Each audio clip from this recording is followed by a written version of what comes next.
kalilipat lang kasi namin mula sa ER. Kasi kanina critical condition siya, kaya ngayon lang kami pinayagan sa private room. Halika, tuloy kayo. Mami! Anong nangyari kay Mami? Kailan siya gigising? Huwag mo siyang hawakan. Kasi may sugat pa siya. Naku ninyo, hindi natin alam kung kailan siya gigising. Magdasal na lang tayo, ha? Kawawa naman siya. Ako dapat ang nasa ganyang kalagayan. Pero kung bakit niya ako iniligtas, hindi ko maintindihan. Hindi naman masamang tao ang anak ko, Divina. Masyado akong humusga sa kanya. But I'm praying for her na gumaling siya kaagad para mas lalo ko siyang makilala. Mabuti naman at nagkaroon ka ng change of heart. Sorry.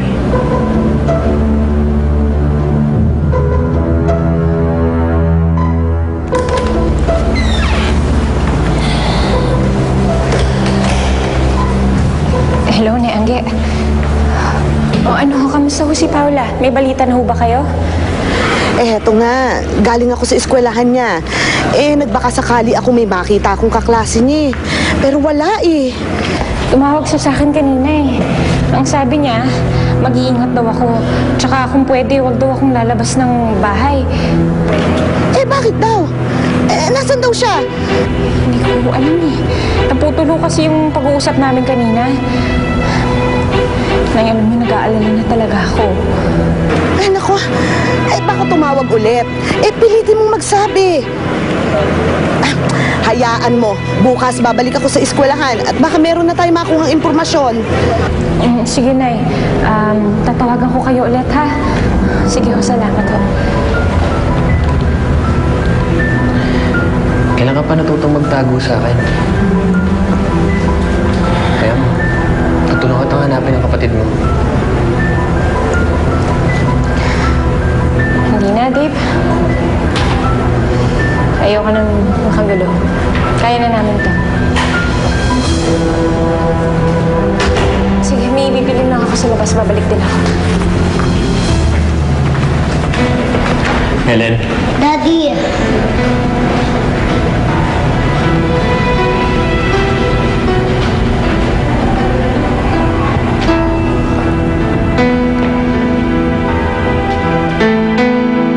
Munti ka na kanina, ha? Oo nga, May. Buti na lang mabilis yung mata mo. Ay, kasi alam ko palpak ka. Kaya nakaantabay na ako. O, diba? Touch na touch yung matanda. At ipagdadasal na niya ako ngayon. Naku, ituloy mo lang yan kaplastikan mo, ha? Para buto na sa'yo si Divina. Hindi tayo magka-problema kay Dave kapag lahat ng nakapaligid sa kanya, kakampi mo na. Ma, paano naman yung doktor? Paano kung makausap niya yung mami ni Dave? Hindi, si Elna ang bahala doon. Kakausapin niya daw yung doktor. Okay. Si Bianca, sigurado bang makukulong yun sa mental forever? Balita ko, babalik daw sa iyo kaya susundin daw ang tita niya. Kaya wala nang hadlang sa mga plano natin. Aray, so cute.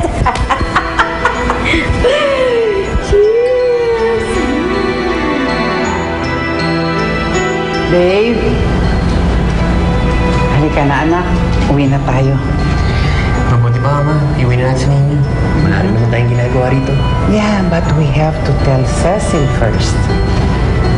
Pero natutulog daw siya, sabi ni El. So tatawagan ko na lang mamaya. Ikaw ang bahala. Helen? Ninyo? Ninyo? Nino, gising ka na. Uwi na tayo.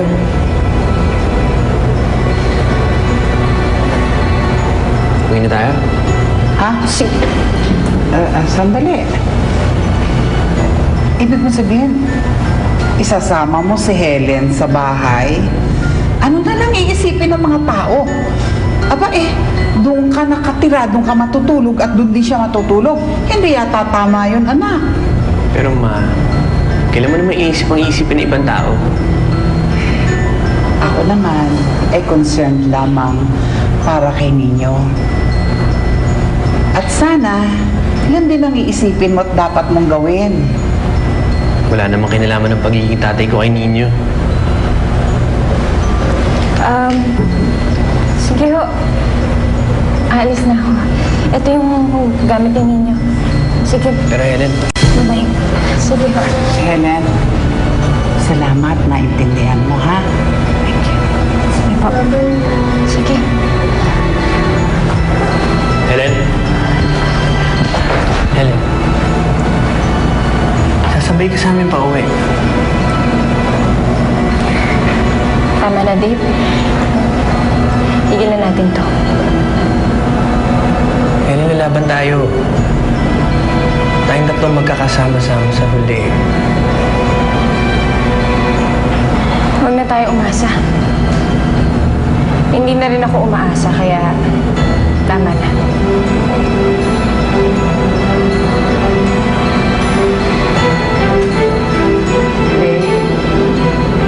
Dave.